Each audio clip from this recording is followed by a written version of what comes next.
Assalamualaikum warahmatullahi wabarakatuh.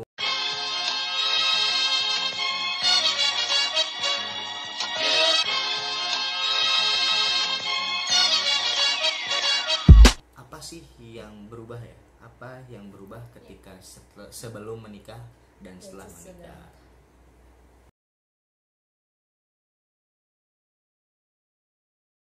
Terus yang paling penting setelah menikah juga itu komunikasi.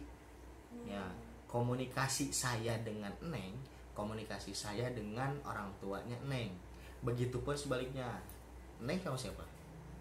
Sama A. Sama Mas sama papa. Nah, kayak begitu. Itu juga menjadi satu poin yang penting. Kenapa?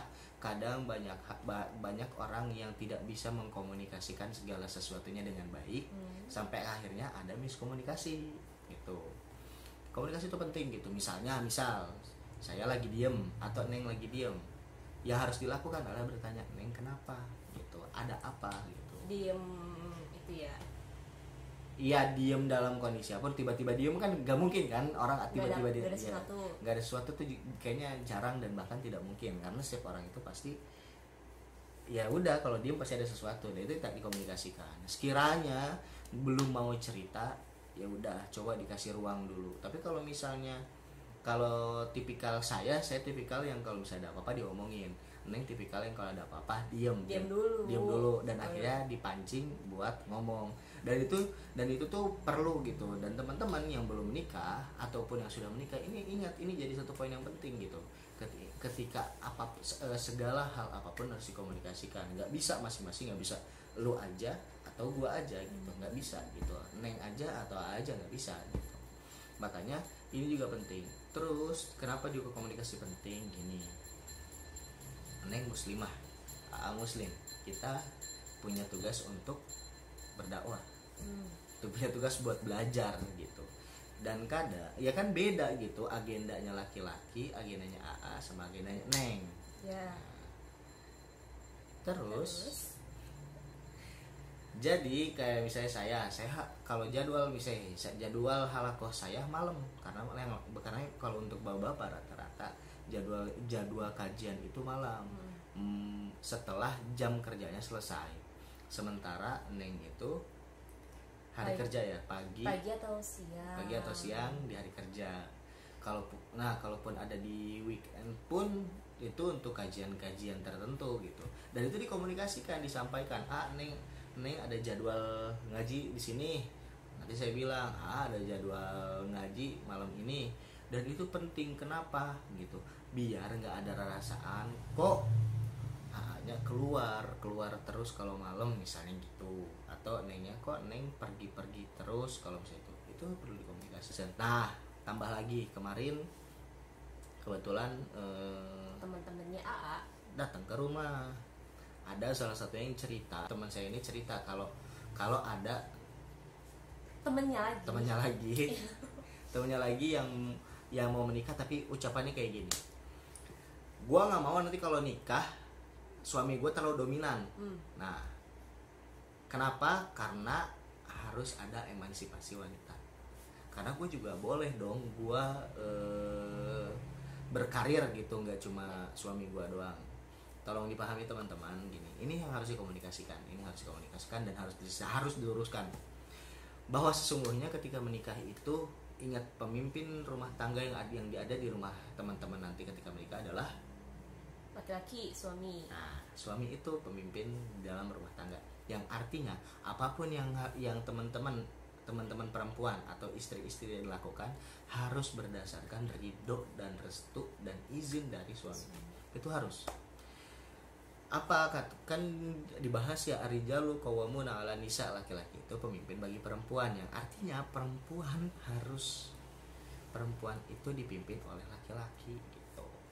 Jadi kalau ada yang merasa gue nggak mau suami gue terlalu dominan, nggak bisa. Karena kenapa? Yang memegang peran tanggung jawab di rumah tangga itu suami, termasuk ke urusan rumah tangga ya, urusan rumah, contohnya sederhana, beberes rumah gitu.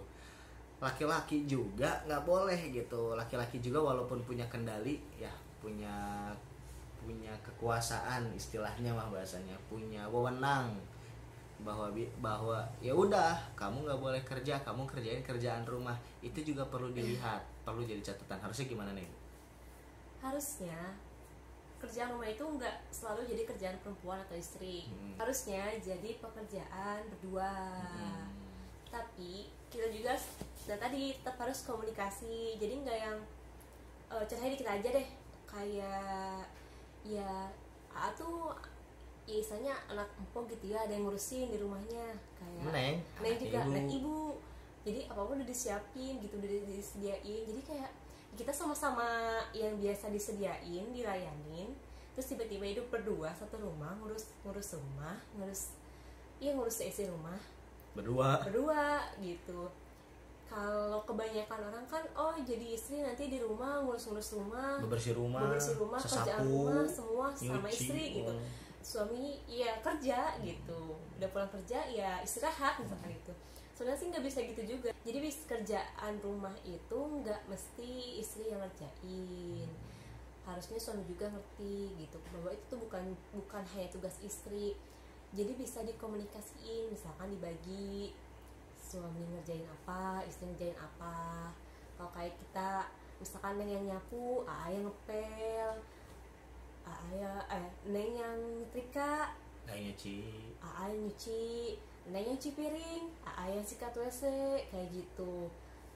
Ya, itu sebuah contoh sederhana sih sebenarnya. Bahwa sebenarnya juga kalau balik ke zaman Rasulullah juga mengerjakan untuk pekerjaan rumah itu sebenarnya dikerjain sama laki-laki sebenarnya ya. Itu yang harus menjadi garis bawah. Cuma kan tadi mungkin ya yang laki-laki itu kan juga harus mencari nafkah ya Neng ya. Dan itu perlu dikomunikasikan. Misalnya dibuat list bareng-bareng nih, kerjaan nanti kamu di rumah kerjain ini ya gitu. Nanti aku pulang kerja aku kerjain ABCD, atau nanti sebelum aku berangkat aku kerjain ABCD. Ya kayak misalnya gini, kalau pagi misalnya Neng yang nyiapin makan, yang nyuci piring, contoh sederhananya. Neng yang sapu, yang ngepel. Itu jadi contoh sederhana. Kenapa? Paling tidak kita meringankan, karena istri kita bukan pembantu gitu. Kita tetap harus, suami ya, terutama suami laki-laki harus bisa menspesialkan istri kita gitu. Jangan terus-terusan istri kita disuruh kerjain kerja rumah sendirian. Wah, bisa kebayang gak tuh, itu tiap hari kayak gitu ambruk badannya gitu. Sementara kan ya kita tahu merawat perempuan itu mahal. Saya nggak bisa bohong, mahal.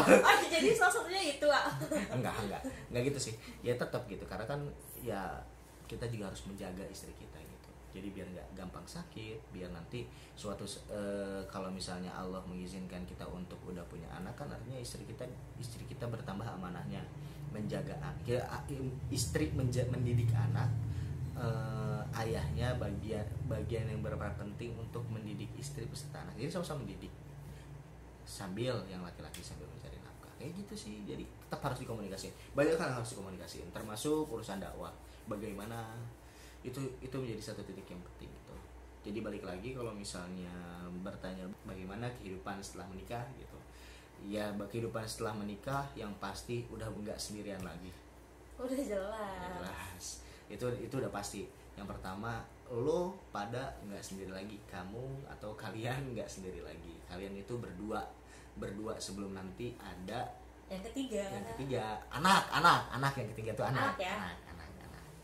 Jadi yang pertama, kalian itu udah nggak sendiri lagi. Yang kedua, banyak hal yang kalau misalnya bilang menyatukan visi, menyatukan misi, menyatukan banyak perbedaan, itu pasti, dan itu harus kalian lakuin. Jadi yang kedua itu kalian harus sadar bahwa perbedaan itu pasti ada dan itu harus disatukan. Kalau kalian nggak siap-siap untuk itu, siap-siap aja rumah tangganya berantakan. Sudah mencari. Yang ketiga, terkait komunikasi dalam hal apapun, semua hal harus dikomunikasikan. Terkait keuangan gitu, terkait urusan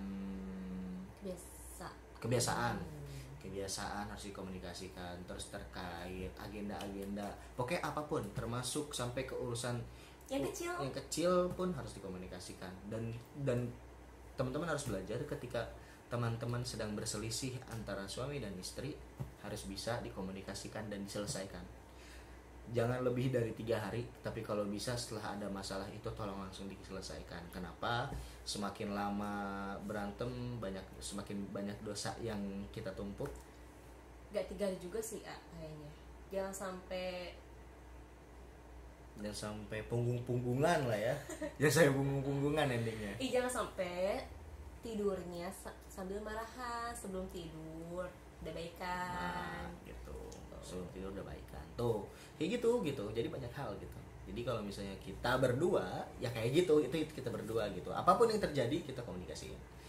Apapun, sampai hal-hal kecil gitu. Sampai apapun, sampai kalau kesah pun, kalau kesah neng disampaikan. Jangan sampai pas tidur masih marahan dan besok ngelihat mukanya, lu apaan sih gitu. Jangan sampai kayak gitu. Yeah. Itu sih sharing video kali ini ya soal pasca menikah. Pasca menikah kita ya. Pasca menikah kita, versi kita berdua, bukan versi orang lain, dan itu yang kita rasain. Oke teman-teman, videonya sampai sini aja. Kalau suka jangan lupa di like. Kalau ada usul, kritik dan saran boleh di komen. Atau boleh DM Instagram kita yang baru. Oh iya, DM Instagram kita yang baru di @nodesaulia_. Dan jangan lupa untuk subscribe channel ini. Jangan sampai ketinggalan dan jangan lupa nyalain loncengnya. Gitu aja. Saya Aulia Rabani. Saya Novia Desti. Kita pamit, kita ketemu di video selanjutnya. Wassalamualaikum warahmatullahi wabarakatuh.